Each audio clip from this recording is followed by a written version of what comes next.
The finale of Ironheart has finally debuted, a major villain MCU fans have been waiting for 4 years. Starring Dominique Thorne as the titular Riri Williams, also known as Ironheart. The latest MCU series combines technology and magic in some pretty exciting ways. Now, the show's ending has introduced one of the most powerful magical villains of all time to the MCU. In Ironheart episodes 4 to 6, Ironheart builds a brand new suit before separating Parker Robbins' Anthony Ramos's from his mystical hood. Likewise, Ironheart episode 6 in particular reveals who gave Parker his hood filled with powerful dark magic and its cost.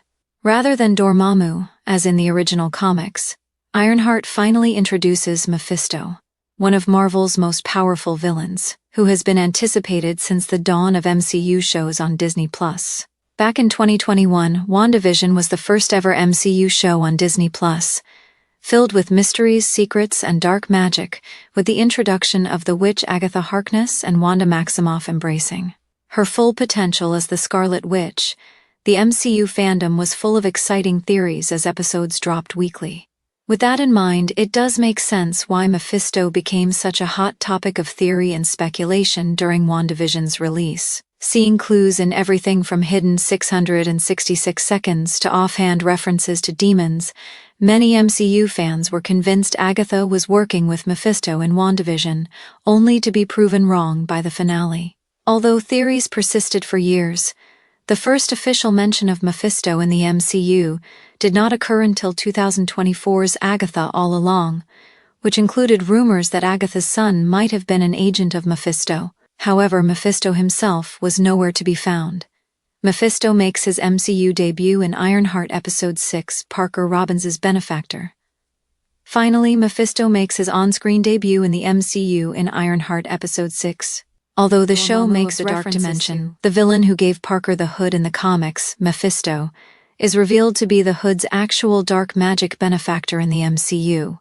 Played by Sacha Baron Cohen, Mephisto debuts as the seemingly laid-back businessman, well-dressed and alternating between British and American accents. Rather than asking for their souls outright, Mephisto claims he's only interested in something Parker and Riri respectively won't miss. Having promised Parker riches and power, Mephisto later cuts a deal with Riri after Parker can't deliver, and loses the hood, promising Riri to bring her friend Natalie back from the dead.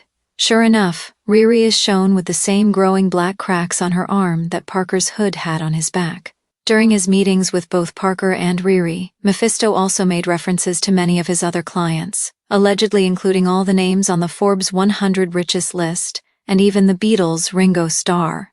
Whether that's true or not, it helps confirm that Mephisto's been making deals with mortals for years.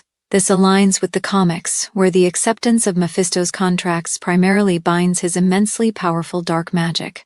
Created in 1968 by Stan Lee and John Buscema, Mephisto was inspired by the demon Mephistopheles of German folklore and Faustian legend. Initially a villain of the Silver Surfer, Mephisto quickly became an overarching threat to multiple heroes.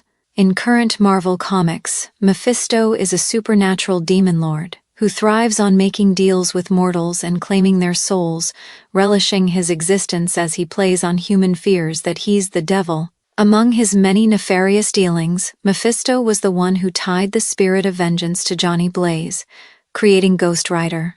He also trapped the soul of Dr. Doom's mother in his domain, thereby motivating Doom's study of magic to free her. Made the infamous deal with Spider-Man to save his dying Aunt May, one that erased Peter Parker's marriage to Mary Jane Watson, and rebooted a vast amount of his history in the Marvel Universe. Mephisto possesses the potential to become a significant antagonist in the MCU.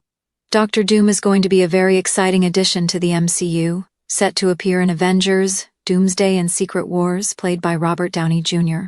Despite this, Sacha Baron Cohen's portrayal of Mephisto has the potential to be just as influential, potentially even surpassing Josh Brolin's portrayal of Thanos as an all-encompassing MCU villain capable of significantly expanding the MCU's supernatural realm. In truth, Mephisto could theoretically appear anywhere if he were so inclined. It just depends on who he wants to make a deal with. That said, Spider-Man: Brand New Day does feel like a solid guess. After all, the The fourth Spider-Man movie's title gets its name from the brand new Day storyline, the resulting new chapter for Spider-Man that came from his infamous and controversial deal with Mephisto to save Aunt May in one more day. It's worth noting that Mephisto's MCU debut involved bringing back a dead loved one for Riri Williams. Perhaps he might offer the same kind of deal to the MCU's Spider-Man. After all, Tom Holland's Peter Parker just lost his Aunt May in Spider-Man No Way Home. However, the hanging cliffhanger and deal with Ironheart could perhaps see Mephisto being set up as a villain for the Young Avengers. An MCU movie focused on the Midnight Suns is rumored to be back in development. If this rumor is accurate, Mephisto could be the ideal villain, competing against characters such as Doctor Strange, Moon Knight, Ghost Rider, Blade, and other potential members of the MCU's supernatural team of heroes. That said, it's also possible that Marvel might save Mephisto until after the Multiverse saga concludes.